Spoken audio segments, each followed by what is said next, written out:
Jay BILAS, welcome to the Victory Degree Podcast. Thanks, Nick. Good to be with you. Thanks for having me. Very excited for this, Jay. I obviously am very familiar with who you are and the work that you do. But if someone's maybe listening to this, maybe they clicked on this video and they have no idea who you are or anything, quite frankly, about you, why do you think they should stick around and listen to what you have to say?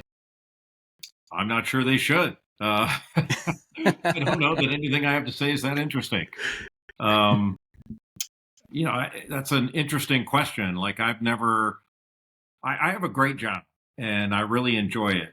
And the fact that, at least to my face, some people have said they enjoy my work is great, but I don't consider myself a person of consequence. Um, it's interesting when you give your opinion for a living, which I do now, even though I did something before this. You can be fooled into thinking your opinion matters, and I don't really think mine does. I'm honored and fortunate to have a job where I get to comment on issues and games and things that people find as a joyful distraction. But I'm not fooled into thinking that all of a sudden makes me interesting to other people. So I wouldn't presume to try to make a case that somebody should listen to me. Is there someone who you find to be interesting? I can't think of anybody I wouldn't find to be interesting. I can't even remember who said this to me, but I remember being told that every person you meet knows something you don't know. And I've always tried to keep that in mind when I meet someone. I may not be the best traveler, traveling, but oftentimes I've met people on airplanes that I found fascinating. And so I can't imagine that there's any person that I couldn't sit down with, whether it's at a meal, to have a drink, on an airplane, that if we decided to have a conversation that I wouldn't learn something from or enjoy hearing about their story, their lives, their family, whatever's of interest to them. My life tends to take a few lanes, but people who take other lanes I find infinitely interesting. Yeah, I heard this quote. Can't remember who it's from, which I wish I could remember so I could give them credit. But they said to be interesting, be interested. And it's something that I've always reminded myself exactly to your point, right? Like everyone has a story, everyone has a journey, everyone has something unique about them, whether it's their upbringing, whether it's the line of work that they're in, whether it's something about their personality. And it's one of the reasons why I started this podcast is because I noticed that I was innately curious about these stories and about these journeys. And one thing I've certainly learned is just the joy of being interested in other people's journeys and not even for some, specific reason, just hearing what other people go through. And to your point, like everyone has something that they can teach you about. And so I'm curious your perspective on this, like, especially with social media, especially the line of work that you're in, seemingly everyone has this notion that they need to have an opinion on everything, whether or not they're an expert, whether or not they are even familiar with what the topic may be. There's this need to have an opinion and to voice that opinion. Is that what you've seen especially with the rise of social media? I suppose so, but I don't see a problem with that. I think voicing your opinion is a great thing, generally. Now, if your opinion, ventures off into being somehow cruel or things like that's a little bit different, in my view. I tend to think some of the things that you see, like I'm not as active on social media today as I was a year ago or 2 years ago. It's not anything other than I've not found it the healthiest place to be for me. It's not that I don't want to share opinions or hear other people's opinions. I enjoy that. But when it descends into areas that I deem unhealthy, I take myself out of it. And I haven't taken myself fully out of it, but I try to be a little bit more circumspect with it. And that's not against anyone else. It's for me. It's for my health and the way I want to conduct my day in a more positive realm. And I think sometimes, criticism is an important aspect of one's opinion, but so is positivity. Um, and I don't think that everybody has to be an expert in areas they wish to opine. And I think sometimes people in a particular field think, well, who are you to criticize me? Well, holy cow, we're all subject to that. So I've never had a problem with criticism. But there's a line there where it descends further beyond criticism and goes to more difficult areas that I choose not to be a part of, or at least try to stay away from it.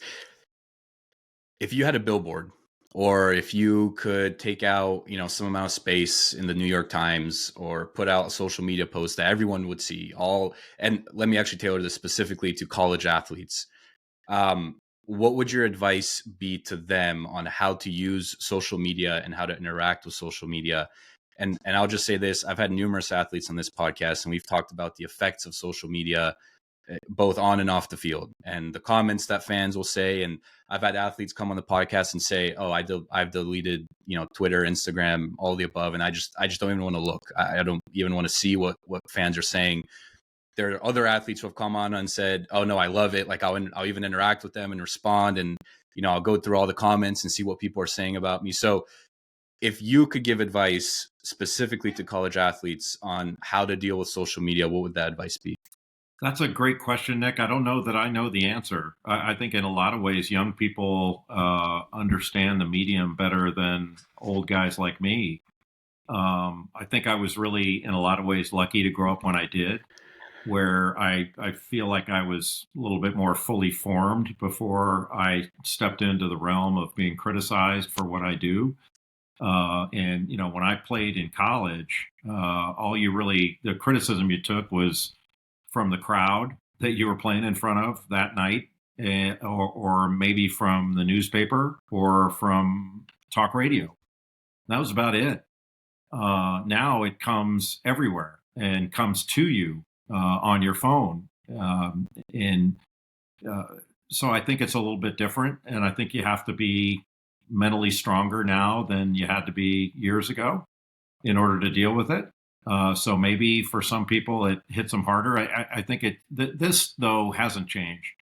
That you can get 99 compliments and you're fine with it. Maybe it makes you a little big headed here or there, but boy, that one critical comment that you get seems to hit harder than the 99 compliments. And I think that's the way it is for most people. So I think it takes a level of maturity and mental toughness, as you will, or if you will, to be able to say that, all right, this person didn't really care for, for the way I played, so I got to kind of shrug it off and only listen to the people that are in my inner circle as to how I'm gonna deal with it. And like as a broadcaster, when I was practicing law full time, I could walk down the street. Nobody knew whether I did a good job in court that day or not. Um, I knew, and my colleagues knew. My opposing counsel may have known, or the courthouse, but that was it. Um, when you step into a more public realm like broadcasting, it's not the same as being a player because I've been through that. But a lot of people have opinions, and so you're going to get praised at times. You're going to get criticized at others. And so I look at praise and criticism in similar fashion. When I get criticized, I do a few things. I take the criticism in and say, number one, is it right? And if the criticism's right, I don't care who's criticized me, whether they're Emmy-winning broadcasters or somebody who's never set foot in anywhere near broadcasting. Are they right? If they're right, I deal with it. And number two is the criticism reasonable? If it's reasonable, I consider it. And then I determine whether I think it's right or not. And if it's unreasonable, I just dismiss it and don't even think about it because I don't reason with unreasonable. And that's worked pretty well for me. So, that maybe to long-winded answer your question, maybe that's what I would say to any player is, sometimes criticism is right. Um, and but if at least if it's reasonable, you can consider it and say, hey, maybe I should have done it this way. Let me think about that. But if it's unreasonable, like, no, I'm not considering that. I'm not going to waste my time on unreasonable. I couldn't agree more. Like I've always told myself, because as it goes with social media, I'll get comments in some of my videos, and sometimes I laugh because they're just so absurd. The comment may be "you suck," and I typically reply to comments like that, and I say, "What specifically do I suck at? Like, tell me." Like, I'm open to criticism. Like, if you were to sit across from me and you were to say, "Hey, Nick, some of your questions in that last interview were kind of bland, kind of boring. You didn't really bring your A game. Your energy seemed low. Whatever it may be.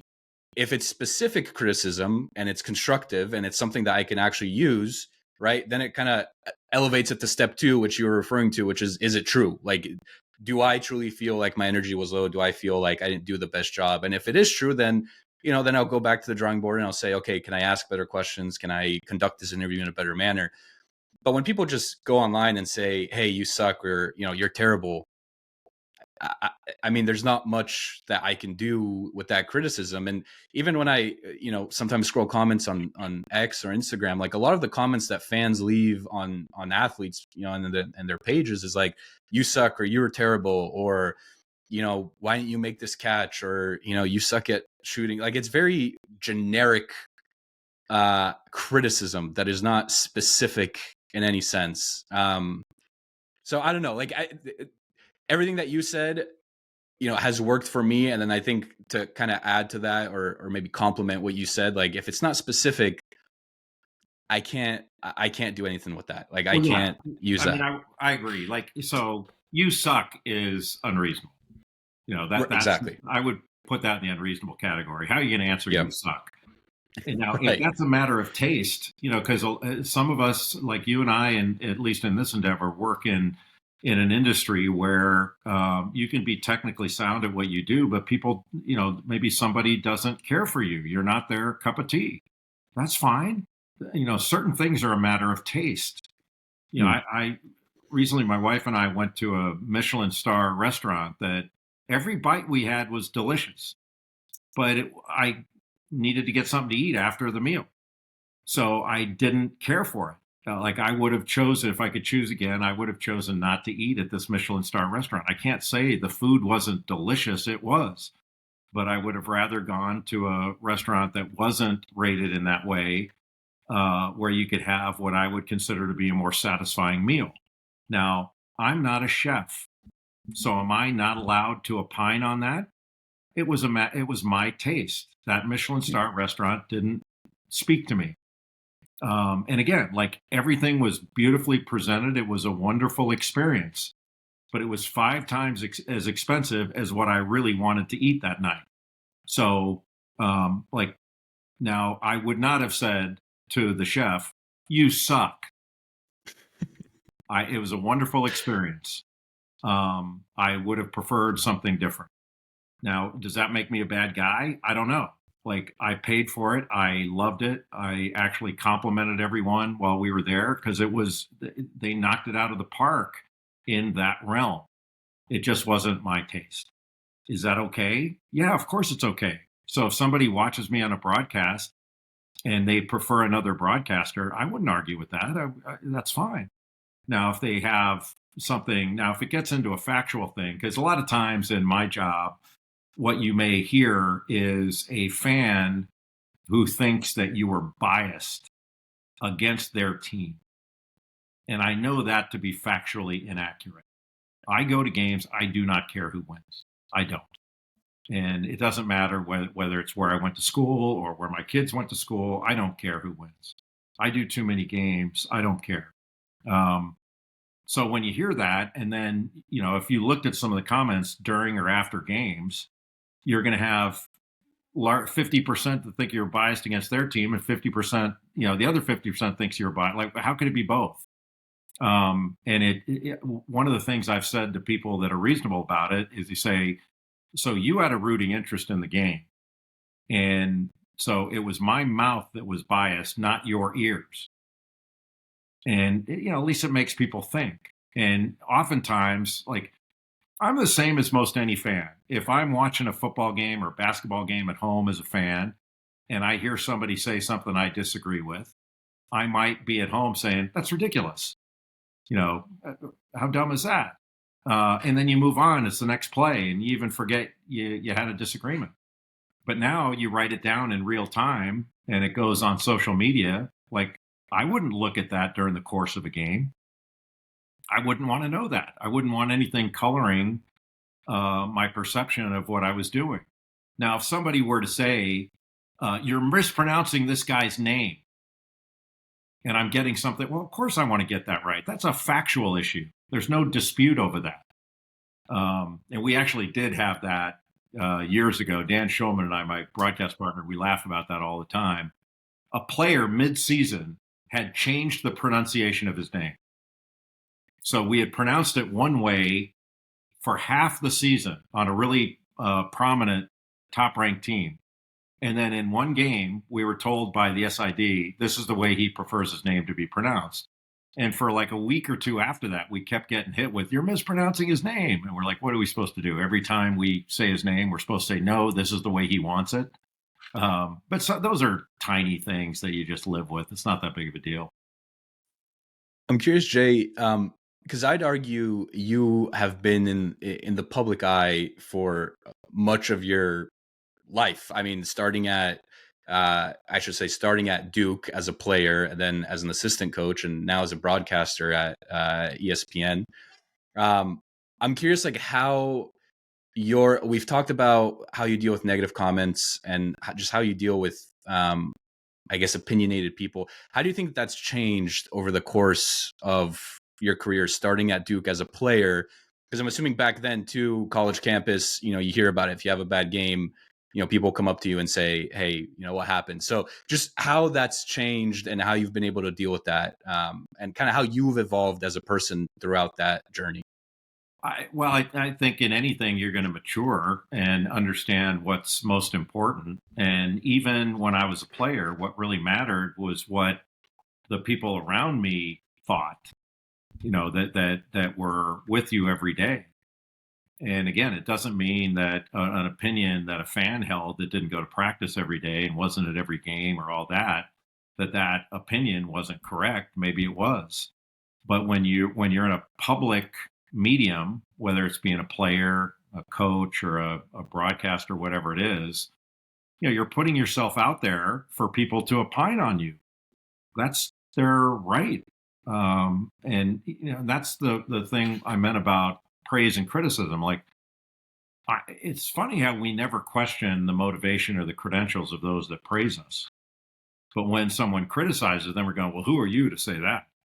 Like, I don't think I've ever said, or most people wouldn't say, you know what, you have no right to praise me. You don't know what you're talking about. You don't know our industry. You don't know, like, nobody does that. So why would you do it with regard to criticism?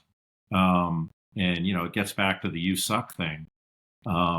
Everybody has, like, you have a right to say that. Go ahead. I mean, it's not going to bother me.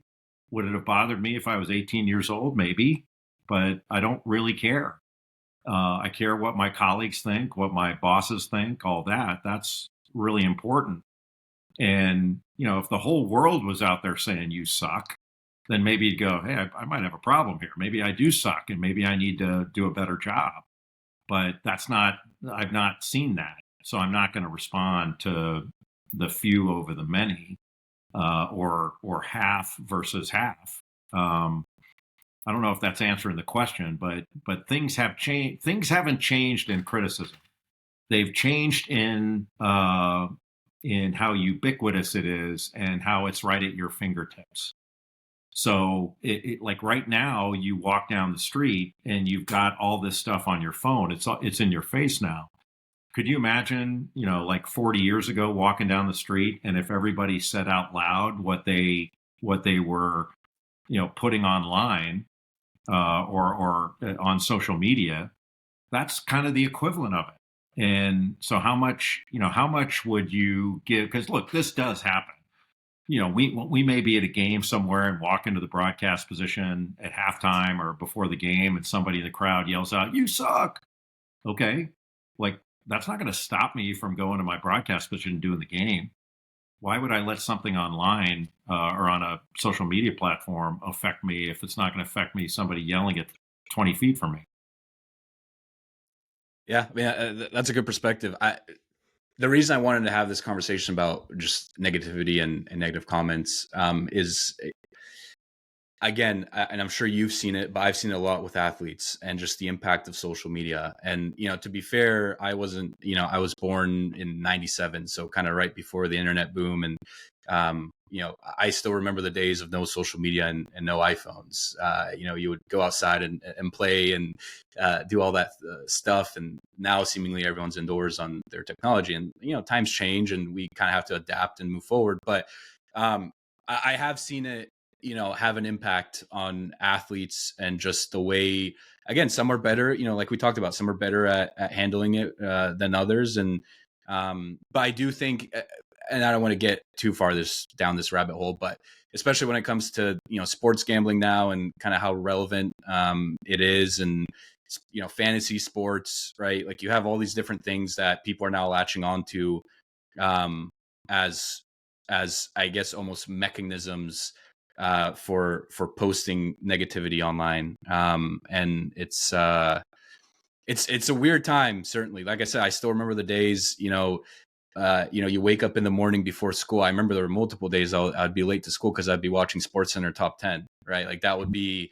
my sports, my sports hit, so to say, for the day. And like that's what it would be. But now it's like everything, to your point, everything's at your fingertips. You got highlights, you have reactions, you have opinions, you have all these different things kind of coming at you. Um, and my opinion, of course, is sports gambling and fantasy sports doesn't help that cause. And so it'll be It interesting to see kind doesn't, of where all this goes. yeah, but there's a difference. So like, again, we're getting to comments on things. So sports gambling is a part of our society, and Hmm. it's legal, and it's actually been embraced by all these different leagues that are doing their best to monetize it and take advantage of that part of the marketplace. If somebody were to say after a game, "You guys didn't cover, you didn't make that free throw, I'm not betting on you guys again, you're unreliable," well, that wouldn't bother me a bit. Now, if they make a threat, that's different. So it all depends on what's said and how it's said, the intent behind it, things like that. Because this is one area where I agree with the NCAA. Like, some of this stuff with regard to gambling has gone too far, and the NCAA is doing its best to try to eliminate prop bets. Um, Generally, I wouldn't agree with that. Like, let people do what they want to do as long as it's not hurting others. There are certain things you say, okay, this needs to be regulated because it's dangerous or all that. Drinking and driving. Like, no, I don't know anybody that's against consumption of alcohol in a responsible manner. Now, when it gets toward putting people at risk, not just yourself, but others, that's where lines need to be drawn on a legal front. The gambling part of it, if it descends into threats, which are unhealthy and dangerous, I agree with the NCAA on that. There needs to be action taken. But those are different things. So if somebody loses money on a bet and they say, "Hey, you're not reliable to bet on anymore. I'm not betting on you anymore." Fine, I'm good with that. That's fine. I don't believe in your team. Okay, don't take me in your office pool. I got you. But if it's threatening, that's a different realm that we're treading into. Yeah.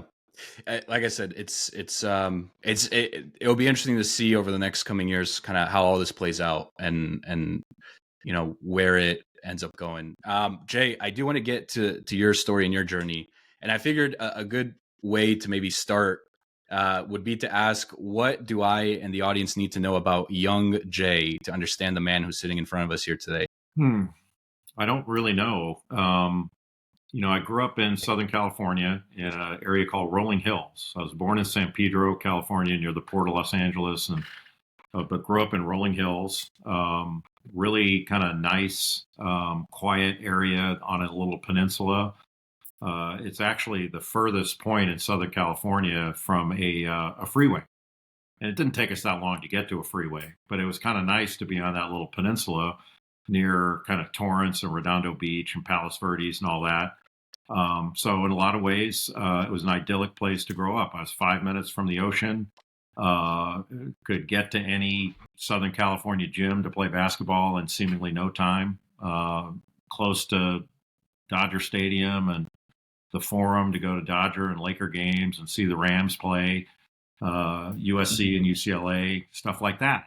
So that's where I grew up. My parents are still living. They're in their early 90s in the same house I grew up in.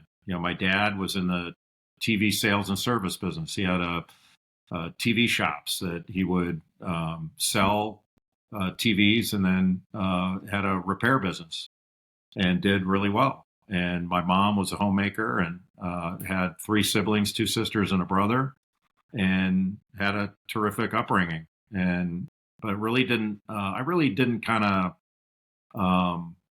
come into my own until I became what people consider to be a good basketball player. And that's when I gained sort of more confidence as a person, when I felt like I'm good at this and got noticed for it. My brother's older. He's a great athlete, and I've always looked up to him and kind of wanted to match him as an athlete.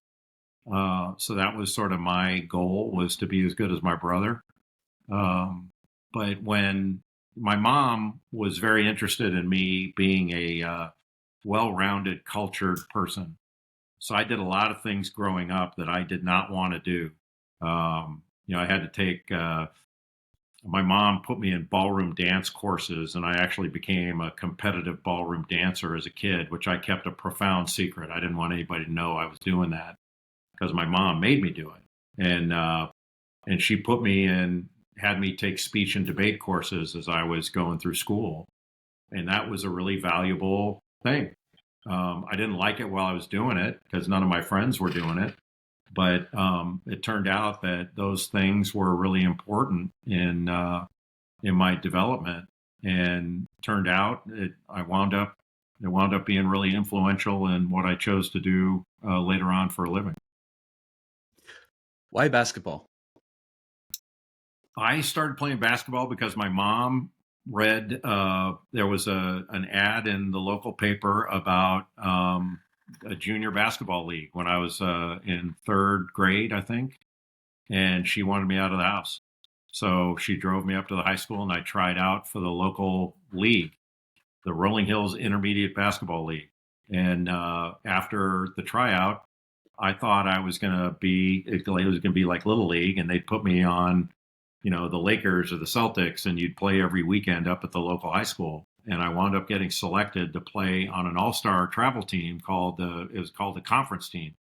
And I was in fourth grade, and that team I played on, we played all over Southern California, Nevada, you name it, every weekend. And we played my first year in fourth grade. We played close to 50 games, and our record, I still remember our record. We played 45 games. We were 41-4.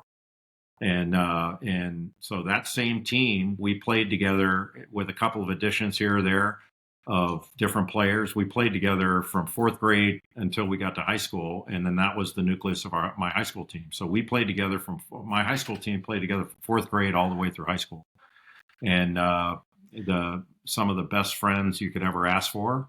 And it was a great experience. I played baseball too, but basketball just kind of dominated my time. And it was something I felt I was pretty good at and got recognized for being good at it. And but I didn't really know.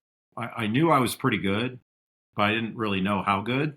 And I guess it was at the end of my eighth grade season, we had our last practice at the high school I wound up going to. And the coach I had played for was a guy named Dick Spidell. And so after practice, I was walking out for my mom to pick me up, and Mr. Spidell was walking to his car, and he said something like, "Well, next year you're going to be here every day, playing in high school." And I was like, "Do you think I can make the team?" And he looked at me, he goes, "Make the team?" He goes, "You're going to be the best player the school's ever had." And that caused me to think about myself in an elevated way. Like, I started thinking, all right, I need to expect more out of myself. If my coach thinks I'm good, I need to start acting like I'm good. I have two follow-up questions, but I'll start with this. Part of the reason why I asked you why basketball is because I've noticed this common thread, and this is very obvious. So this is by no means some earth-shattering opinion here, but we talked about, people's journeys at the start of this podcast. And one thing I've come to realize is how many things had to fall in a certain manner for you to get to where you are today. Um, I've seen it with athletes. I've seen it through my own journey, just with my life and just starting this podcast. How many things had to kind of line up for me to even start this podcast? You mentioned you starting basketball because your mom saw an ad, and you wanted to get out of the house. No, she wanted me out of the house. Oh, she wanted you out. Oh yeah, she wanted to get rid of me. Okay. Yeah, she's like, "You got to get out of here." Perfect. Even better. Um, and so my question with all of that is, if we were to simulate your life 1,000 times, in how many of those simulations do you think you are in the exact same spot that you are in today? I don't know, 50-50. I think Interesting. things could have gone in different directions based on some decisions that I made. I think my life would have looked a lot different if I hadn't gone to Duke, which was in a lot of ways, I don't want to say the last place I would have thought I would be, but it was never on my radar. Like, I never thought for 1 second, hey, I'd like to go to Duke. Not for 1 second until I started getting recruited. And I did not have the best relationship with my high school coach. It was difficult. And the one thing, when I got good at basketball and I started getting recruited, I was smart enough to realize this is the only time I'm going to get to choose my coach. I didn't get to choose my high school coach, and I'm not going to get to choose after college. So, if I played after college, I wasn't going to get to choose, and I didn't. This is the only time this is my choice, and I'm not going to screw this up. And so I didn't choose schools. Not that I wasn't interested in what each school could offer, but that was secondary to me. I was choosing a coach, and I came down to four guys. It was Coach K at Duke, Jim Boeheim at Syracuse, Lute Olson at Iowa, and Ted Owens at Kansas. And those are the four coaches I wanted to play for. It wasn't to say that I didn't like the other ones. Those are just the four that stood out. And to me, and Coach K of those four was the least experienced, and the least successful, and the least well known. I had never heard of him before he started recruiting me, and I just liked him the best. And I do think my parents were helpful in guiding me without me knowing it. I don't know that they would have let me, like, I thought as a kid I would go to UCLA. That's what I wanted to do. And by the time I got to be able to make a decision, that wasn't on my radar then. It was no, these guys. I like these guys. And every visit I took, I came home thinking that's where I was going to go in the short term. But after kind of the smoke cleared and you got further away from me, you kept going back to, I like Coach K. And had I chosen to go somewhere else, I don't know that I would have been selling pencils on the street and homeless, but I think things would have looked different for me. And I, when I left playing pro basketball to be an assistant coach at Duke and go to law school, that was earlier than I thought I would do that. I wanted to play longer, but the opportunity seemed too good to pass up at that time. And while I was doing that, I thought, this is what I'm going to do. I'm going to be a coach. I'm going to stay in coaching and make this my life's work. But I got engaged to my wife, Wendy, and we just decided together that coaching wouldn't be the best life for us. It might have been what I wanted to do, but it wasn't what we wanted to do. And so I decided to practice law because it was the more stable, better family option. And broadcasting came after that, but it was never my goal. It might have been something I was interested in, but it was never a goal for me to do this and this alone. I just didn't think that was going to happen or feasible or the best thing. It just kind of happened after that, and but that was less about college and that decision, and honestly more about my mom having pushed me into things I didn't want to do when I was younger, and I became pretty proficient in the speech and debate area and thinking on my feet, and that prepared me. I didn't realize it at the time, but that prepared me more than anything else for being a competent broadcaster. I don't know how good I became, but at least I'm competent. I'm confident in saying that. And absent all that work I did in the speech and debate area, which went on for years, I don't think I would have transitioned very easily into broadcasting. Have you watched the commencement speech that Steve Jobs gave at Stanford back in, what was it, '06 or '07? I forget exactly what year. I think I have seen it. Yes.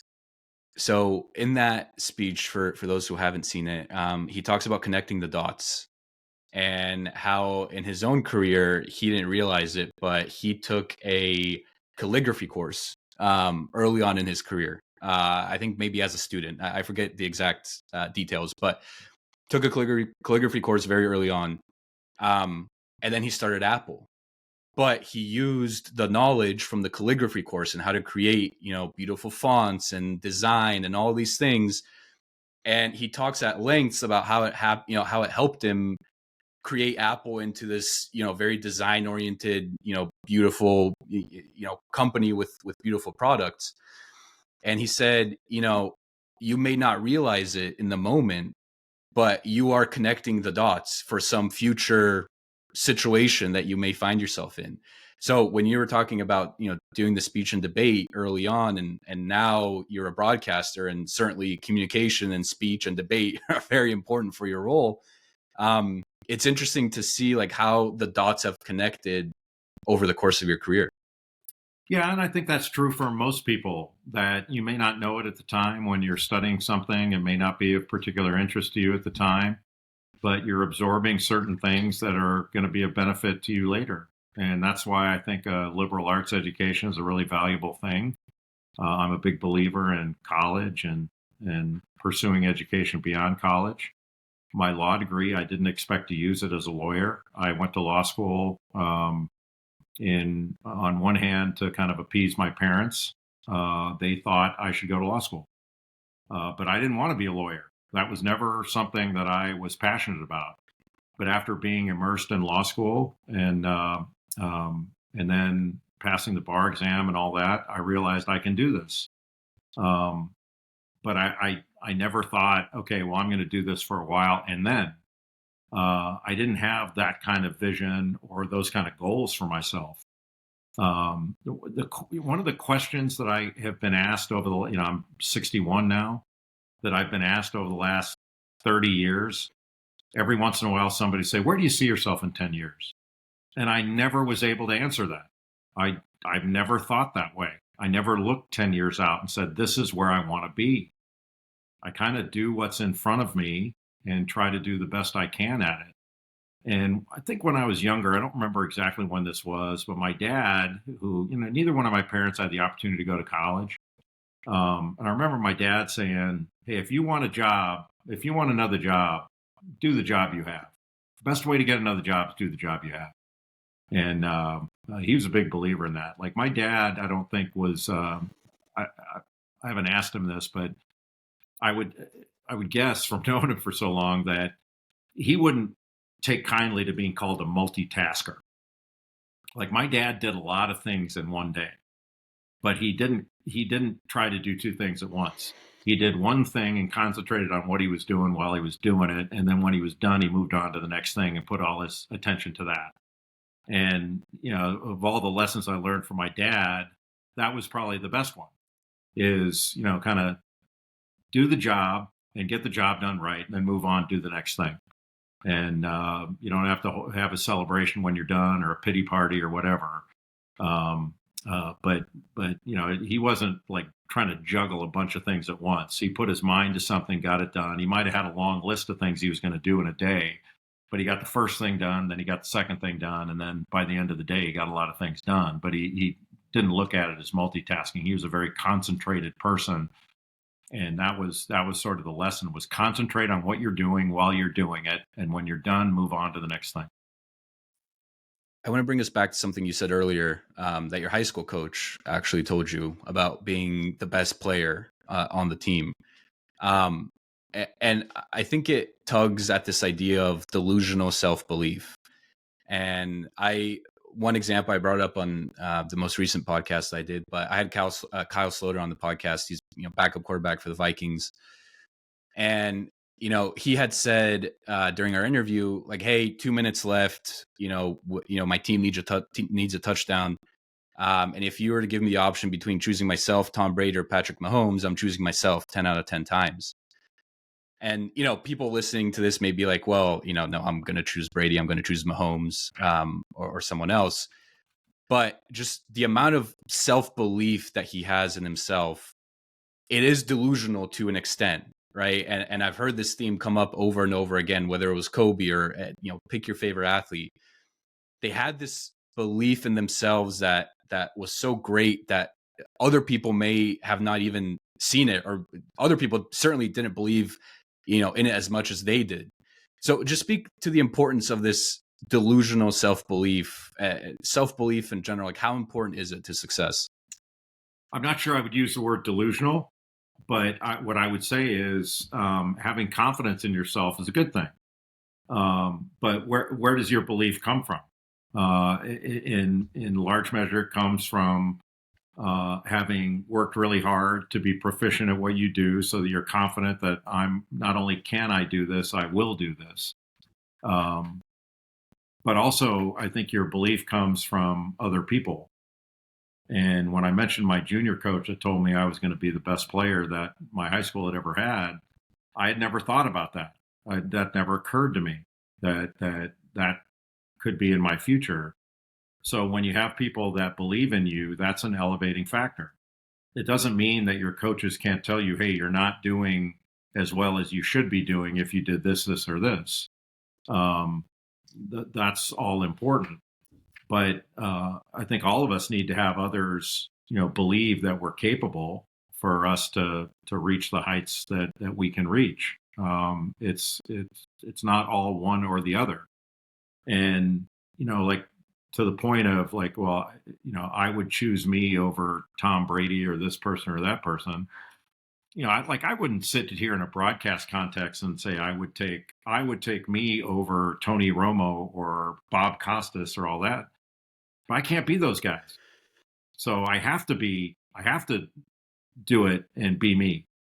Um, I'm not saying I'm better than anybody. But if you put me in this position, I don't decide what games I do. My bosses decide that. But when they put me there, I'm confident. When they put me in the seat, I'm confident that I can deliver. And otherwise, they put somebody else. If they had somebody better, they'd put them there. And that's not my decision. I just do the best I can in whatever assignment I get, and I do the job that's in front of me. And am I confident in my ability? Yeah. Do I think I'm better than other broadcasters? I don't give that one thought. I've never gone into this saying I'm going to be better than this person or that person. I don't care about that. That's not the way I look at it anyway. But when I was a player, I wasn't delusional into thinking, well, when we played against North Carolina, that I'm better than Michael Jordan or I'm better than Sam Perkins or Brad Daugherty. I didn't think that way, but I knew I could win. Like if I do the best I can with my teammates and all that, we can win. We'll win. That's the way I thought about it. And I don't know whether that's right or wrong, but I wasn't out there trying to say, well, I'm better than this guy or better than that guy. I was just trying to do my job and win. Where do you think your confidence comes from? Uh, I think it's a combination of things of having been through experiences and being able to accomplish what was in front of me. And it wasn't that I didn't go into things with doubt. Those speech and debate courses that I took and the competitions I competed in, I was on they called it a forensics team. It's kind of like, when you watch that movie Mean Girls, it was like the equivalent, the speech and debate equivalent of the mathletes. And but you'd have to stand in front of a 3 judge or 5 judge panel and give a speech. And it might have been an impromptu or extemporaneous category where they gave you the topic and you had to come up with something on the spot, or they gave you 5 minutes to come up with something and you had to give a speech in front of people. And it was terrifying. And nothing I've done since then, before or since then, was as nerve wracking as that. And so when I knew I could handle that, um, I I gained a ton of confidence from that. When I went to law school, I felt completely out of place. Or I remember early on in law school, I felt overwhelmed, and there was some doubt that crept in, and it seemed like everybody that I was in class with knew things that I just seemed foreign to me, and it was like a foreign language, and other people seemed to already know the language, and it was intimidating. And back then there weren't cell phones back then, so you'd call home on like a Sunday night, and you'd have to call in the evening so you got the right rates, long distance rates. And I think my family was like a lot of families back then. You did the overwhelming majority of your conversation on the phone. You talked to your mom, and then at the end of the conversation, she'd say, "Hey, you want to talk to Dad?" My dad would get on and say, "Hey, how's everything going? You need any money? Everything good? All right, great. See you next week." That kind of stuff. Just What a the long thumbs up. conversation with my dad. Yeah. And my dad, one time I called home and probably had a rough week or rough month in law school. And my dad's like, "Hey, how's everything going?" I said, I'm struggling. It sucks." And what? Yeah, what? I said, I don't, I feel lost in these classes. Like everybody, their dad's a lawyer or mom's a lawyer. They seem to know all this stuff, and I'm like, I'm lost. And he kind of laughed at me and said, he said, "Geez, you sound like your mother and her friends when you guys were toddlers." And I'm like, "What?" And he said, "Yeah, they were talking about, well, little Johnny can walk at age 1, or this guy can, this one can talk at 6 months." He goes, "Who cares? They can all talk when they're 3." And he said, "You don't get a prize for knowing it now. You get a diploma for knowing it at the end." And his thing was like, "So you're the one that can't do it. We finally found one that just can't do it. Like all the rest of them can do it, but not you." And it kind of snapped me out of my little pity party. And I was like, "Yeah, okay. You're right. Just keep plugging and I'll get there. I don't have to know it now. I have to know it later." And it was helpful. It's so true. The conversations with mom and dad. It's like, my mom will call me and she'll be like, how's everything going? How's the mental health? How, are you eating well? Are you exercising? All these things. And then, it's exactly, that the way that you describe it is exactly how it goes down. And then, usually it's on FaceTime and my dad will pop in at the last second, be like, "Hey, how you doing? You need any money? Anything broken in your house that needs fixing? How's the car?" And it's like, without fail, every single conversation goes like that. It's so funny. And it's so Well, funny how it's so moms are common. generally moms are the Right. communicators. They're the hub of Right. communication, at least in my era. And your dad, like I'm the same way. Like my wife calls our son every Sunday, and that's sort of our time when we're together. We're gonna give him a call. She sees my daughter just about every day, so it's not the same dynamic, but it winds up being largely the same. And I don't need to go through everything with my son because I heard my wife talking, and then she's going to tell me about it anyway. So I don't need to go through the same thing with him that she just did. So we wind up talking about something else or laughing about something, and she's jealous of the conversation we had, and then I get from her what she got out of him. So it's largely the same. But just having that's part of being grounded. I think when you talk to for me, when I would talk to my parents, especially my dad, you kind of got almost like an eye roll of like, okay, all right, now that you're done complaining, what are you going to do about it? And he, when I was even when I was in high school, if I didn't play well or something, my dad never commented on my play ever. Like he never said, "Hey, you played great," or "You didn't play great," whatever. Every once in a while, he'd say, "Hey, good game," stuff like that. That wasn't his area, so he did not feel like he went to enjoy the game and be my dad. He wasn't my coach or my trainer or anything. He stayed out of that stuff. But I can't remember what it was. I think I was complaining about something of productivity, or I wasn't as productive as I needed to be. And his thing was like, how hard is this? He's like, you want to score 24 points in a game? It's 6 points a quarter. Like you can't find 6 points a quarter. You get one offensive rebound, you get fouled once and make your free throws, and you're going to get thrown the ball once in a while. Maybe I was complaining about how the guards aren't throwing it in, or crap like that, like the guys do when they're younger. And he was like, how hard is it? You play 80% of each quarter. All you have to do is score 6 points a quarter. You score 24 points a game.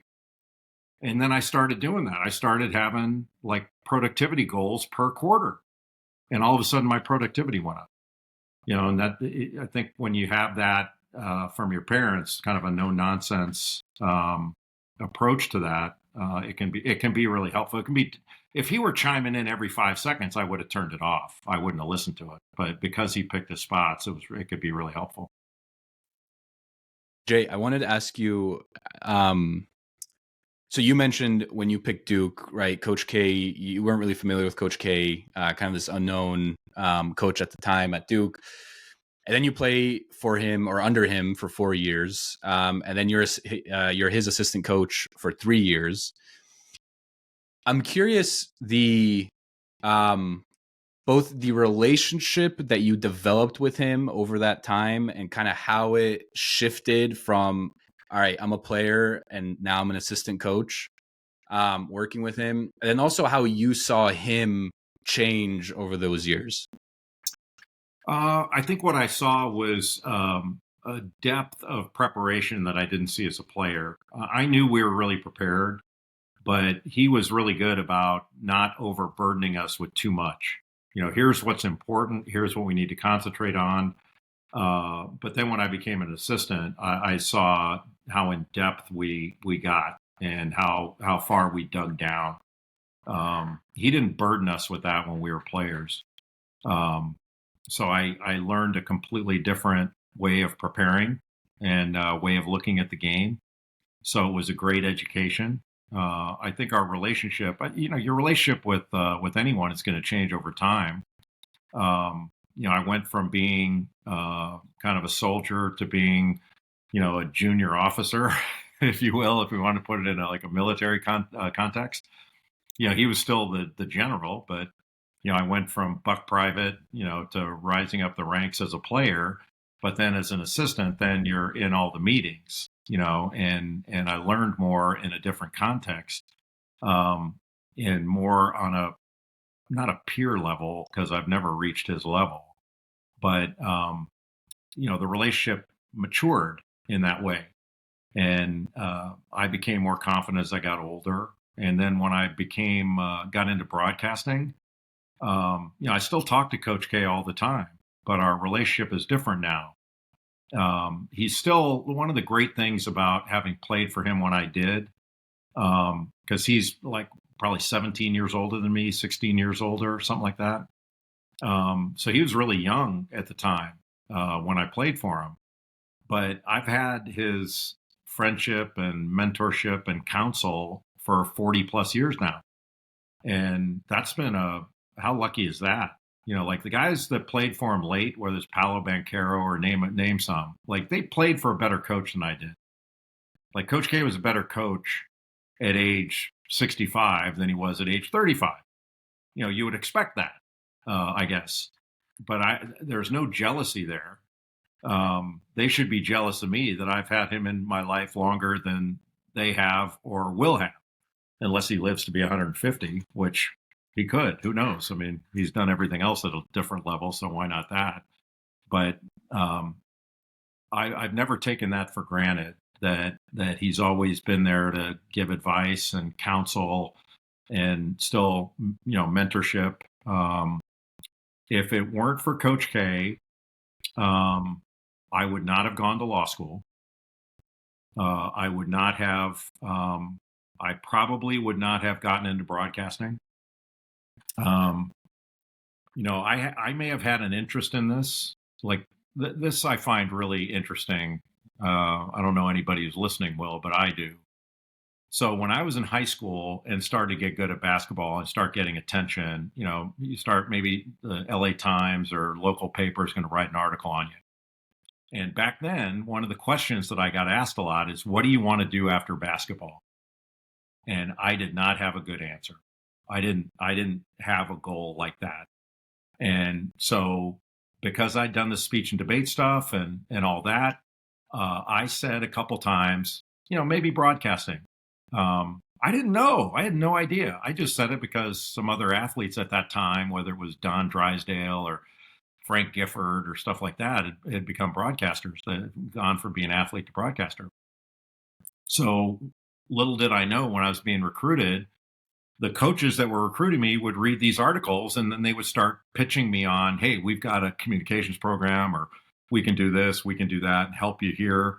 And Coach K was the leader of the pack and said, we've got alums that are in broadcasting and producers, and we'll introduce you to these people. And he did, true to his word. And I started working for ABC Sports during the summertime when I was in college.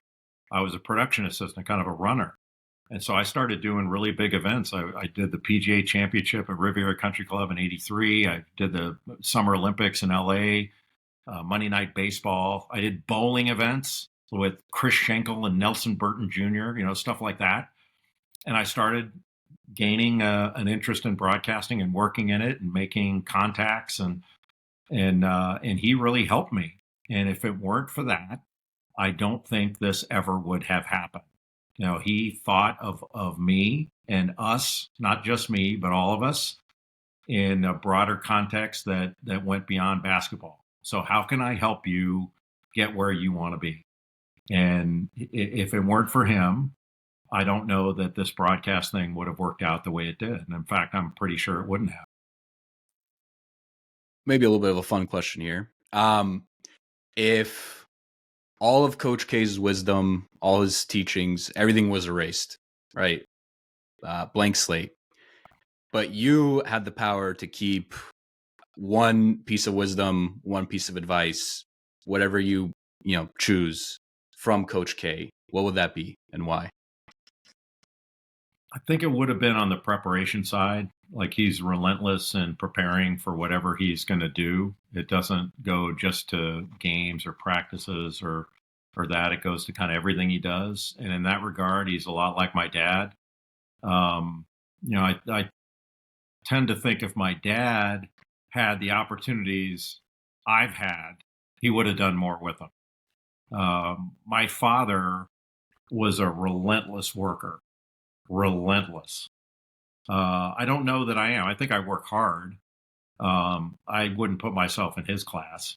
So I that's one of the things that I find interesting about sort of, Bill Walton was a good friend, passed away a year ago or so. And he and I used to talk about, like, he played for John Wooden, who was considered the greatest coach ever. I think now it's kind of him and Coach K, whatever your cup of tea may be on who you think is the best. But having played for someone like that, like a Wooden, like Krzyzewski, you're kind of like, how lucky is that? And so I think Wooden got a tremendous amount of credit in the lives of his players. And I think Coach K gets a tremendous amount of credit in our lives, and rightfully so.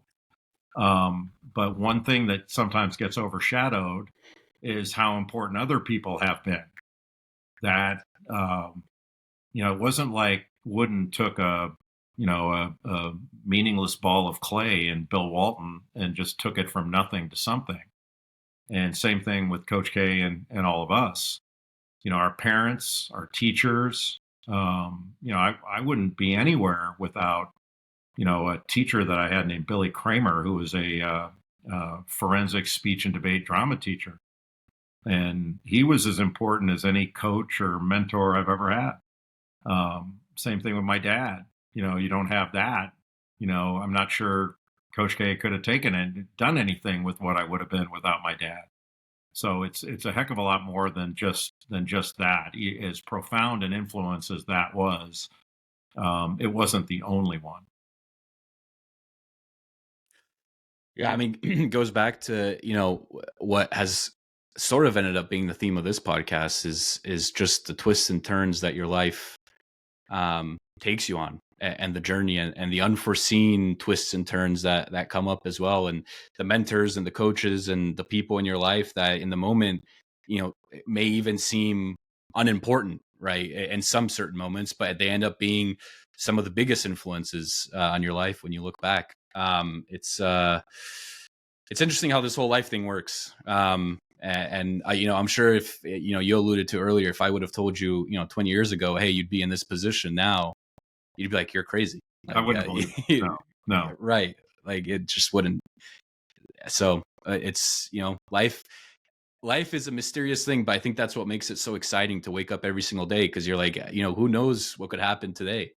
Maybe I'll get to interview Jay. Maybe tomorrow I'll wake up and I Sounds get like to a interview nightmare if you someone else. wake up to that. It's funny you say that, Nick. Like, you're a lot younger, but as you get older, I think your universe gets a little smaller, and the things you think are important become more clearly defined to you. So when I was maybe in my teens or 20s, I had a pretty wide horizon of things that I may have wanted to do, or I didn't know where I was going to be. Now that I'm kind of got most of my life in my rearview mirror, I'm not concerned about stuff that used to be of interest to me. I don't care about awards or my next job. I'm happy doing what I'm doing now, and I want to make sure that my family is happy with what they're doing, and that we're more in a support role now. And we want to make sure that we're doing what our kids want and help them, achieve what they want to achieve. And then, that my wife's happy with what she's doing. So I don't really care about stuff I cared about 30 years ago. It doesn't even come on my radar anymore. Yeah, I think that's the part that I'm kind of going through now, where it's like trying to figure out things that are important. And Alex Ramosi, who is this entrepreneur, puts content out on the internet. He has this great thing where he says, try to project yourself and try to imagine that you're 80 years old. And like, what are some of the things that you're going to look back on your life and be proud of? Or what are some things that are going to be memorable? And then try to work backwards from that. And all those things that you think would be memorable one day at 80, try to do those things now. So and looking back even on some of the, again, this is all relative, but some of the hardest times of my life, right? Getting a bachelor's degree in aerospace engineering was difficult at the time for me. I look back on those years though, and I say, how amazing was that? How amazing was it that I had the opportunity to do something difficult and achieve something great? And so I've been thinking alongside that mindset now. It's like, what are things that I'm going to look back on and be proud of when I'm 80? I'll be proud of that I had a very loving family, very close family. I'll be proud of the relationships I had in my life, whether it's significant others or friends. I'll be proud of myself for doing difficult things. So it's like trying to think back and say, what are some of those things, and how can I do those things today to then fulfill 80-year-old me? And I'll just end it here. Jeff Bezos has this thing. I mean, it has a fancy name, but really it's quite simple: the regret minimization framework. And he tells the story. He was out with his boss. I think he was in private equity before he started Amazon, and they were walking through Central Park or somewhere in New York, and they were doing his performance review, and his boss was like, "Hey, Jeff, you're doing great. You have plenty of opportunity to move up in this company. You're making lots of money. Like, essentially, you are set for life. Like, stay with this company, and you will have everything you've ever wanted." And Jeff looks at him and he says, "Yeah, that's great. It's just I really feel like this internet thing is going to be big." And it's growing, whatever, I'm gonna get the exact statistic wrong, 300% a year over the last 5 years. I really feel like it's going to be huge. And I had this idea to start this online bookstore, have a marketplace where people can buy and we ship them books.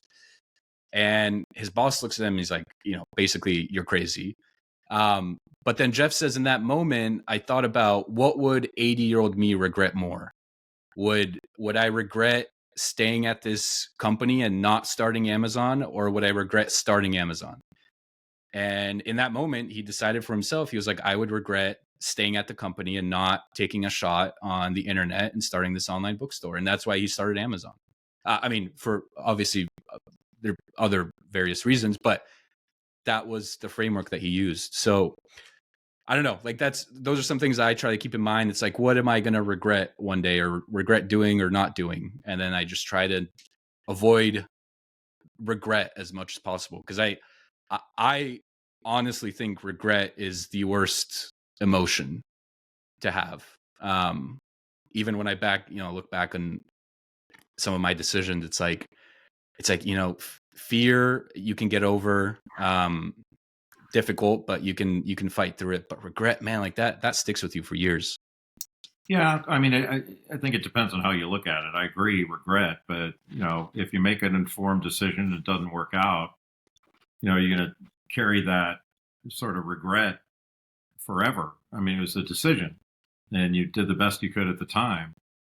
You have to move on, no matter what happened. If Amazon didn't work out, I don't know exactly how Jeff Bezos processes things. I tend to think that most of everything that I've done in my life, with the exception of my relationships, my family, and all that, is entirely forgettable.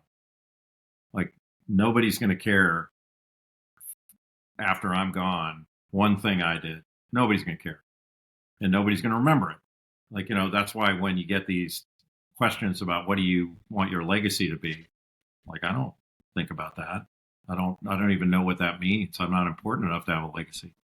All I care about is the people around me, and I've gotten better at that. Of whether, like your point about if I look back on my law school, the accomplishment of graduating law school, that's important to me. But what's better than that are the people I went through that experience with, who became some of my closest friends, and we're still in close touch today. Paying attention to that while you're going through it, I would regret if I didn't do that.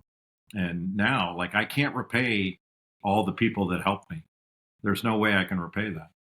The best I can do is help somebody else. So now that I'm older, how can I help younger people as best I can?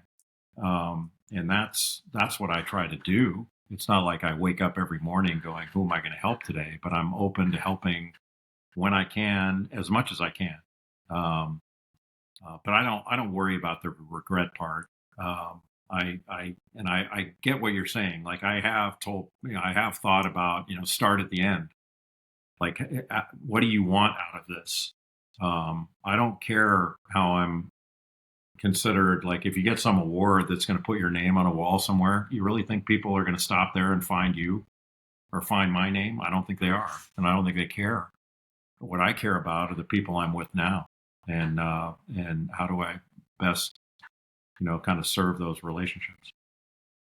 The point about remembering the people that you went through, whether it's school or some other difficult period of your life, that's so, I mean, the people that I studied with, that they were all aerospace engineers. I mean, those are my best friends still to this day. I mean, I talk to them almost on a weekly basis. So I love that you gave that perspective, because sometimes I forget about it too. I'm like, oh yeah, the cool part about all of this was the fact that I had these really awesome group of guys that we were able to joke around and make fun of, and make light of certain things in a very difficult environment. So I'm glad you brought up that perspective.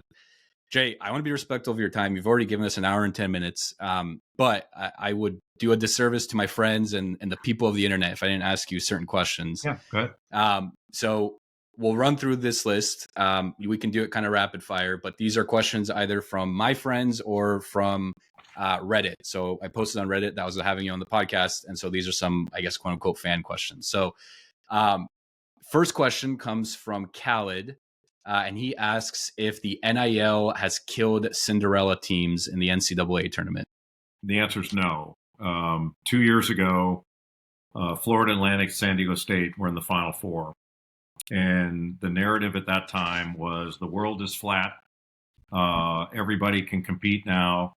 And then last year, all 4 number 1 seeds went to the Final Four. And the narrative was Cinderella's dead. There's no way in 1 year that things flipped from the world is flat to Cinderella's dead. One data point doesn't make a trend. If you look at college football, and I don't think there's enough data to make a complete conclusion on all this, but what I see is talent is spread around more with NIL than it was when amateurism was the standard. The best players tended to congregate all in one place. Not one school, but generally in the Power 5 realm, and we're seeing that flatten out a little bit. And certainly, certain Power 5 teams that were not competitive before are more competitive now, and that's nothing but a good thing. So I don't have any belief that somehow Cinderella is in jeopardy. It's not. Shout out San Diego State. I went there. Was very disappointed when we lost in the finals, but the fact that we even made it that far was, I mean, listen, we had Kawhi, like we've had some talent, like we've been good at basketball for a little bit, but making it to the finals obviously is a whole different level of achievement. I do want to ask, and if you don't want to answer this, completely fine. I had Braden Fajoko, who he used to be in the NFL, played for the Chargers and Steelers, and we were talking about the NIL a little bit, and even before we got to the topic of NIL, he was saying how, you'd be surprised at how many NFL athletes by week 1 are completely broke. Whether it's money mismanaging their money, or, just poor financial literacy, different root causes. So maybe they're supporting family. He said you'd be surprised at the percentage of them who are broke by week 1. And I then asked him, so what do you think NIL money is doing to young athletes, especially in college? And do you think that that's ultimately just on an athlete level, do you think it's beneficial or it's hurting them in the long run? Oh, I think it's hugely beneficial. So can you find instances where an athlete in college has blown his or her money and not done the right thing with it? Of course you can.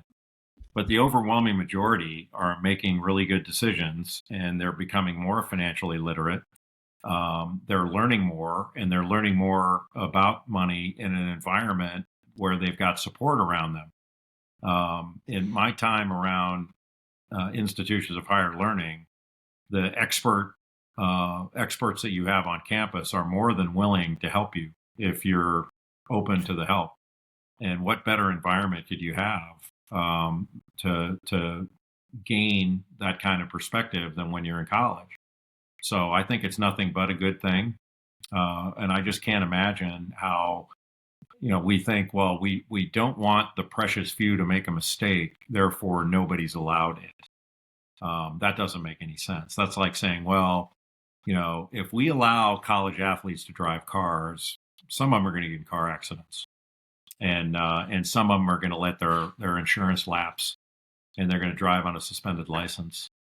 When the truth is, the overwhelming majority of college athletes drive cars and do just fine. I really look at it that way, that I would have been far better served as a person if I had access to money when I was in college. The first time I ever had money was when I played professional basketball overseas, and I had no idea what to do with it. I had to gain counsel while I was playing in Europe as to what to do intelligently with my money. And if I had that opportunity in college, I would have been far better off than first learning it when I was over 22 years old. Great point. Next question comes from my friend Weston. This one is a very simple question, but I think he's just so enamored with the fact that you are also a lawyer. And I know you alluded to it a little bit during this podcast, but his question, very simple. What's it like being a lawyer? Overall, it's great. Law school and being a lawyer taught me a different way of thinking, and being a lawyer doesn't mean you know everything, but I do think it means that you can find the right answer when you need to. So it's been extraordinarily helpful. And I didn't anticipate when I first got into broadcasting that my law degree would be so helpful because there would be so many legal issues that would touch sports.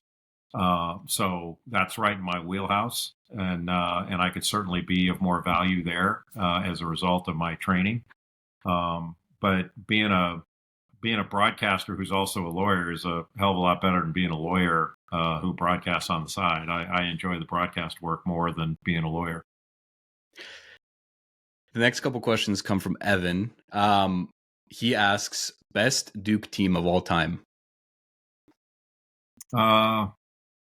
Probably either the '92 championship team when I was a grad assistant with Leitner, Hill, Hurley, Hill, Brian Davis, that crew. Or I would argue maybe the 2001 Duke team. There have been so many of them. Like when I graduated in 1986, we lost in the NCAA championship game. We won 37 games, which was a record at that time. Nobody had ever won that many games in a single season. We still didn't win the last one. We should have been 38-2 instead of 37-3. But I don't think anybody thought like Duke will have better teams than that one. And they had a number of them you could argue were better. But I would say probably 92 or 01 would stand out. This next question is also from Evan. He says, is conference expansion good or bad for the sport? Neither. It's different. So, and that's one of the things about, player compensation that I've always found interesting is people draw the line of player compensation, but they don't seem to be saying Congress needs to get involved to stop conference realignment. The universities have been chasing money. Universities have been chasing money for the last 100 years. And the players deserve to get in on that. Now they are to an extent, not fully. That's coming, but not yet. It would be nice if everything stayed the same. But if we wanted everything to be the same, then Duke would still be in the Southern Conference and not in the ACC. The ACC started around 1957, something like that. And all the schools that went in the ACC were in different leagues back then. So the Southwest Conference used to be a big deal. And Texas went into the Big 12. Now they're in, now they're in the Southeastern Conference. Things change. I never thought we'd have a time when I was a kid. There was the Pac-8, and then it went to the Pac-10, then the Pac-12. Now it doesn't exist anymore. I never saw that coming, but I never thought that the Milwaukee Brewers would be a National League team either. So things change. And I never thought the Sacramento Kings would win a championship, and here we are, still without one. So it's a rough time being a Kings fan, I gotta tell you. I had high hopes for Marvin Bagley. I really did. I thought he was going to be our savior. And he as a Kings fan, I do have to ask you. That brings me Marvin Bagley, like coming out of college. We know what happened in the draft. His rookie year, I saw the flashes. I saw the potential. Where do you think it went wrong for Marvin? I don't know that it went wrong as much as, there aren't that many like true superstars. You can have a really productive, great career and not be considered an all NBA type player. And,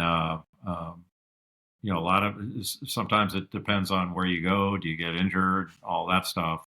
So I wish I knew the answer to that. And that's why, doing the draft for ESPN the last 23 years, whatever it is now, you used to take some criticism, and Jerry West used to say this to me all the time. He's like, why are you critical of these players? It's the biggest night of their lives. And I'm going, because not all of them are going to be first team All NBA. you have to give your opinion. I mean, your opinion isn't the law. So if I say, I think this guy's got greatness in his future, or LeBron's going to be a Hall of Famer or whatever, if you're right, great. If you're not, what I say on draft night isn't going to determine the outcome. And some players you think are going to be better than others, and they turn out not to be as good. And some guys, like, who thought Draymond Green was going to have this kind of career? Um, I don't. None of us have the answer. We're just given an opinion. So I don't know the answer to that. It's a tough business. Same thing with football. I mean, Tom Brady was what, 6th-round draft pick. A lot of people passed on him multiple times. So the idea that any of us know, we don't know. We don't know. We have beliefs. You do the best you can in scouting and trying to have an informed judgment on a player, but none of us know.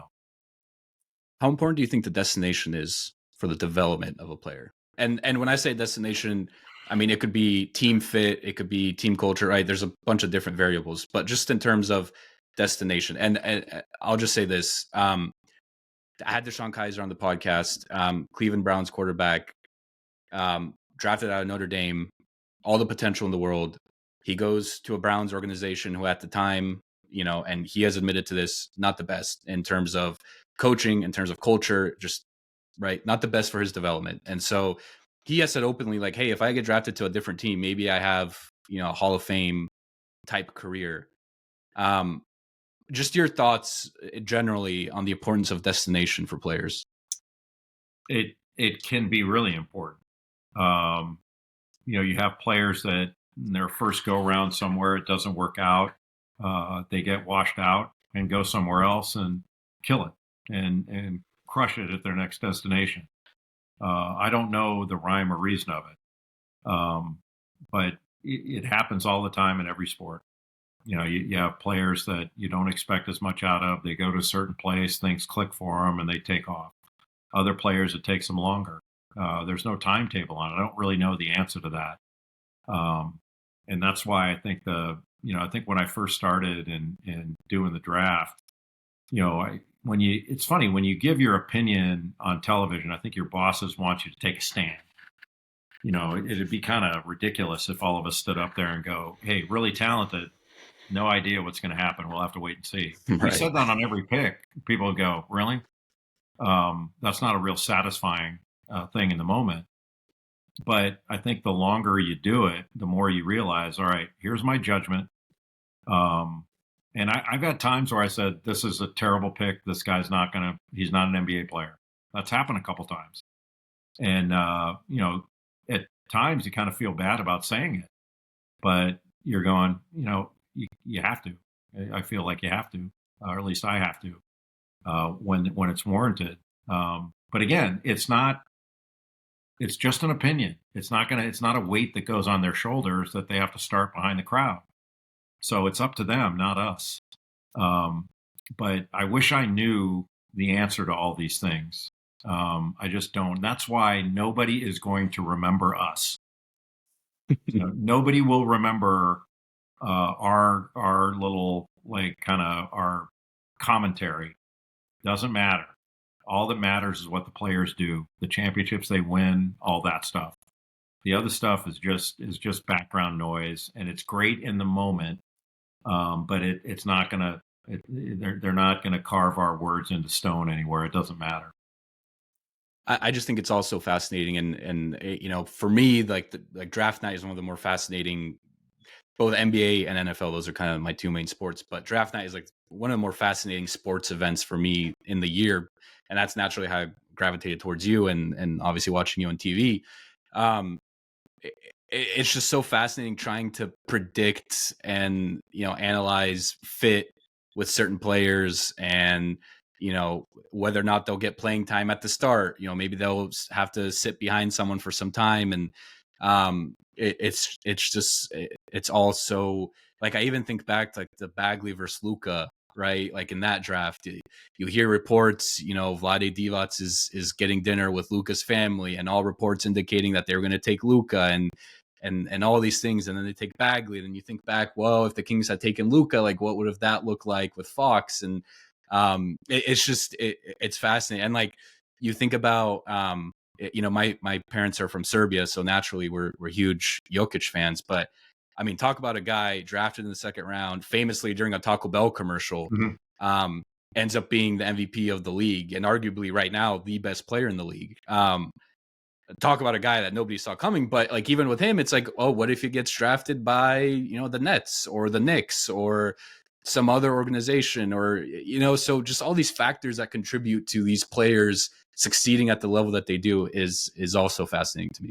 Yeah, I mean, there are very few can't miss players, and so whether it's Peyton Manning or his nephew Arch now, like Arch is a junior and doesn't have a great game in their opener, and now it's overhype and all. Like everybody relax. Like it's okay to be critical. He didn't play his best in his opening game, but that's not his destination. It's a longer haul than that, and that's why everybody, like the players need to have a thick skin. The criticism you get, it's just talk. It's just talk, and so it doesn't matter. And nobody's going to remember this stuff at the end. Like there are players that if you give say you do a list, I do a list every year of the best available players, and you put somebody at 10, and they go, "What are you kidding? Like I'm the second best player in this draft," and they some of the players remember all the teams that passed on them, and they're going to hand them 40 or something. If that's what floats your boat and gets you motivated, great. I mean, but there's not been a draft I've been involved in as a commentator where in 5 years you would have drafted the same way. There's not one. You're always going to say, "Boy, we missed on this one," or this guy turned out to be better. Now it's not all fit. That can factor in, but sometimes you do the best you can, and sometimes you make a mistake. It's not that big of a deal. So do you think the unpredictability, especially with the NBA, I feel like the NBA is very unpredictable when it comes to trying to project, where these college players fit best and to what level they're going to succeed. Is that, I'm trying to think of how I want to phrase this question. Is there something that could be done better from a scouting perspective, or is it just luck of the draw? It's life is unpredictable in its nature, so of course other things are going to follow suit and also be unpredictable. I don't know. I think everything, it continues to evolve and get better. So scouting's better now than it was 10, 20 years ago. There are very few players that are not, everything about them's not known by the teams. There's too much money involved. They spend so much money in scouting and personality testing. They have people watching them all the time. They hire people to follow them to see what they do at night. When they get toward stuff like that, that happens, and rightfully so. But that doesn't mean that you're going to be able to tell who's going to do it. When you're trying to judge a 18, 19, 20-year-old player, what they're going to be at age 25, 26, 30. It's a guessing game in a lot of ways. So you try to gather as much data as you can. Now, I haven't done this, analysis because it doesn't matter to me. But my sense is that the most difficult sport to peg is baseball.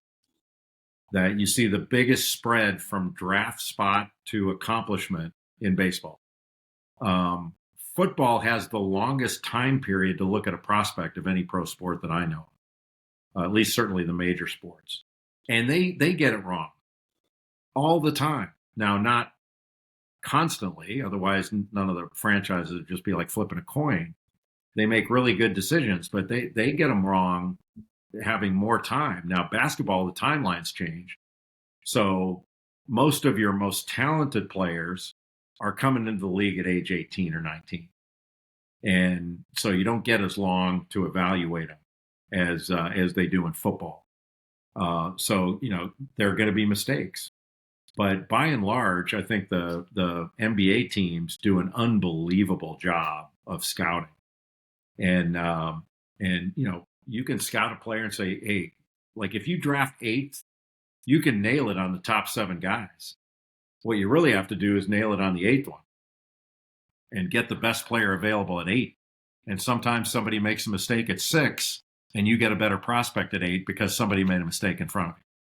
You know, that stuff happens all the time too, and that's why teams trade up, and that's why they call it lying season. Like, your chances of getting a straight answer out of a NBA front office person as the draft's approaching is just about zero, because they don't want to give away what they're really thinking. So I have to ask this follow up then. Like, if there are GMs sticking to the NBA who have a good track record of drafting well, like I think of Sam Presti, I think of Brad Stevens, even. What do you think that is attributed to? In my view, like, Jerry West was as good as it got. Danny Ainge. I mean, there are so many great ones. But there's not a person in that job that hasn't made mistakes. You know, you have the success stories, then you have the mistakes. And I think what you'll find of those people is more than anything, they're unbelievably prepared, and they're there all the time. Like, I used to be on the road a lot more than I am now, to scout, and I can't remember too many times I was in a gym somewhere and Jerry West wasn't there. Like, he didn't have a magic eye, in my view, and maybe people that knew him better could refute what I'm saying. But I think he worked all the time. He was constantly working and constantly eyeballs on these guys. And, you know, you mentioned Sam Presti and all these others. They're in the gym. Like, I was just up at Duke recently for a USA basketball thing, and Brad Stevens was there. Kara Lawson was being introduced as the U.S. women's national team head coach. And I emceed the event. Brad Stevens had given Kara her first NBA job as an assistant, and he came to support her. And after the event, I went to watch Duke practice, and Brad Stevens sitting right there. And he doesn't miss an opportunity to scout. And that's one of the reasons he's just really good, period. But one of the reasons he's really good is he puts his time in. He's not going to, just think that I can look at something one time and figure it out. That's not who he is. And I don't know that's who anybody is, honestly. Jay, 2 more questions. Yeah. Best college and Duke prospect of all time. Separate. So best college prospect of all time, best Duke prospect of all time. This one is also from Evan. Well, the best college prospect of all time is Kareem Abdul-Jabbar, Lou Alcindor. And that kind of frosts me all the time, that when people talk about who's the greatest player ever, and it gets down to this Jordan LeBron discussion, which I always find to be kind of reductive. Instead of celebrating how great both of them are, you wind up trying to make the argument by reducing one or the other. But there's never been a weapon in the game of basketball like Kareem's skyhook. And up until LeBron just broke his record, for 40 years he held the NBA scoring record. He won 3 championships in college. He won 6 championships as an NBA player. There's never been a player like Kareem. Doesn't mean that Jordan, you could argue that Jordan was a better player. Argue all you want to. But if we're going to have the discussion and Kareem's name isn't mentioned at the top of the list, at or near the top of the list with Jordan, then it's not a legitimate discussion. And when you talk about college, no one had the impact on college basketball that Kareem did at UCLA. Nobody. I mean, they you can count on a couple of fingers the games they lost while he was there, and still won 3 championships. He was 3-time MVP, 3-time Player of the Year, 3-time First Team All-American. The only reason he wasn't 4 was they didn't let freshmen play back then. Best Duke prospect of all time. That's a hard one. Best Duke prospect. I would say Grant Hill. I think Christian Laettner is the most accomplished basketball player in Duke history. I think Grant Hill was the best player. And I still haven't seen anybody better than him. And that's saying something, because the hard part in that, Nick, is that some of the truly great players that have played there over the last 15 years or so haven't stuck around for more than a year. So if Kyrie Irving stays 4 like Grant did, maybe we'd say Kyrie. Or if Jason Tatum had stuck around for 4, Duke only got 1 year out of him. So how do you, like, I maybe it's the old school part of me or being older, but like I still think Grant was the best player. And had he not gotten injured after his 7th year in the league, I think his first 7 years, there are only a handful of NBA players of all time that matched or exceeded what Grant did his first 7 years with the Pistons. It was remarkable. I have this opinion, and I want to get your thoughts on it. I think Steph Curry has had the biggest impact on the game of basketball, more so than anyone else in the history of the NBA. How do you respond to that? And I'll say, and actually, let me support my case real quick. Okay. I say that because he, in my opinion, changed the game on a level that nobody else has. Like, there are players like Kareem who had unstoppable moves, the skyhook, right? There are players who are great and who brought, who made the NBA a global game. I'd argue, Magic, MJ. And then you have guys who insanely talented, if you want to say they're the GOAT, whatever, right? Kobe, LeBron. But Curry, with his shooting and how he changed the entire landscape of the league and how teams approach their offensive game plans, in my opinion, no one else has had a larger impact on the NBA than Curry. Yeah, I mean, I would agree that he's right up there on the top tier in that regard. What I would say is that, well before you were born, you may know this, you may not, but there was a period of time in college basketball where the players were not allowed to dunk the basketball. There was a no dunk rule. And the reason was Kareem. He was coming out of high school, and the powers that be in the NCAA didn't want him to dominate, so they took away the dunk. And it didn't matter. He dominated anyway. They changed the rules in the lane for Wilt Chamberlain. The lane used to be thinner, and they changed it because Wilt was too dominant. So there have been players who've changed the game over the years. The 3-point line changed a lot of things, but that was brought in well before Steph, and then the games continued to evolve. My argument would be it would have evolved this way anyway, but Steph certainly accelerated it. And I think he's one of the truly great players I've ever seen, and maybe the best shooter that's ever lived. So I give him a tremendous amount of credit. But it's, again, going back to, like, who's the greatest player ever? Like, if we sat here and said, who's the greatest chef in world history? It's a stupid exercise. And I'm not saying this is stupid. It's fun. But if we said, who's the greatest brain surgeon? The brain surgeons would laugh at us for having that kind of discussion. It gets so granular and becomes a reductive exercise. And I still think it's the same thing with regard to players.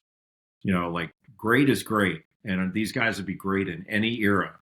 But I don't think Oscar Robertson was better than Steph or Jordan, and I have a hard time saying Jordan was better than Steph or Oscar or all this other stuff. I would put them, like, they're on the top tier of players that have ever played. Man, who's the greatest artist? Is it Da Vinci or Michelangelo or Raphael? I mean, how are you gonna get to an answer there? And I feel the same way about this kind of thing. Tiger. I think right. I think it's a great point. I mean, it's same. Who's the greatest podcaster of all time? It's entirely subjective. That's a different story. That one's clear cut. Yeah, I mean, I appreciate that. Thanks for the compliment. But no, it's just stupid. Like, people say, "Oh, Joe Rogan." It's like, all right, some people may not like Joe. Maybe they don't like his questions. Maybe they don't like, maybe they prefer this guy or that girl or whoever. I mean, it's just, yeah, I agree. It's fun. It's fun to argue with your friends because I love it. I mean, I love a great debate. I know you do too, but I just love debating back and forth. I didn't know about the Kareem and the Wilt stuff though. Thanks for educating me. I had no idea that they changed those rules because of those guys. Steph hadn't had a rule change yet, but maybe it's coming.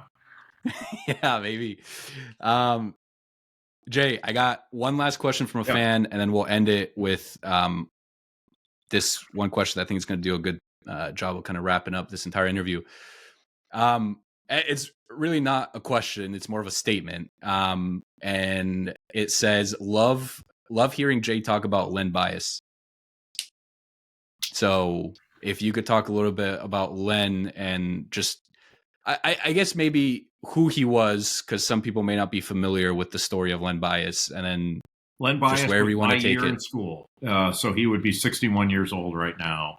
Played at the University of Maryland. He's from the Washington, D.C. area.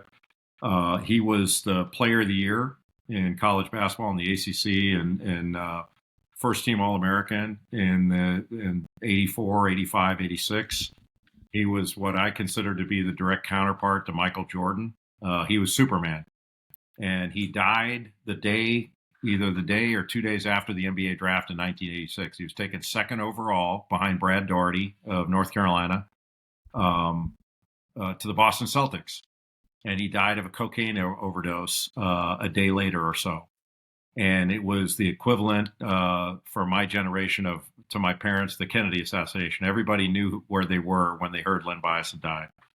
And it's been so long that young people, don't have. But I would say, you want to see it, go on YouTube and watch his videos. Beautiful jump shooter, magnificent athlete, could jump out of the gym. And had he lived, he would have been first team All NBA and a Hall of Famer if he stayed healthy. He was that kind of player. Jay, last question. And I got this from one of your Instagram posts as I was doing research for this podcast. And maybe you had posed this question in the description, or maybe you have said it during the video. The question is, what's the difference between being a winner and being a champion? So I was hoping you could answer that. What's the difference between being a winner and a champion? I can't define it, but I know it when I see it. And I think it's the difference. Like the team that I played on in college, nobody could argue we weren't winners and worthy of winning a championship, but when we didn't close it off. And there's an extra gear that I think championship players and teams have to finish those things off. And there have been some teams that have won championships that I didn't think were as good as some teams that didn't. That happens. That happens in a given year. If you have the two best teams of all time playing in the same year, what happens then? Somebody doesn't win. But I think after playing for Coach K, I learned the concept of being worthy of winning and being worthy of a championship. And you've got a lot of great teams that, for one reason or another, didn't win a title. And Doug Collins, the great broadcaster, former number one pick in the NBA, played on the 1972 Olympic team that, in my view and the view of many, got cheated out of a gold medal in Munich. Said one time, he was always a winner, never a champion, because his teams kind of lost in championship games and all these things. Jay, you have blessed me with so much time today, and I know my audience is going to love hearing your story and your journey. I mean, I feel like we've covered so many topics, from your upbringing to playing at Duke, playing under Coach K, and then even getting some fun fan questions. So this has been, like I mentioned before we started recording, a full circle moment for me being able to talk to you. I mean, I've been a huge fan for a while, so I can't thank you enough for your time today. No, you're kind to have me, Nick. Really appreciate it. Look forward to doing it again in the future. Yeah, let's do it. Jay, all the best, man. You too, brother. Thank you.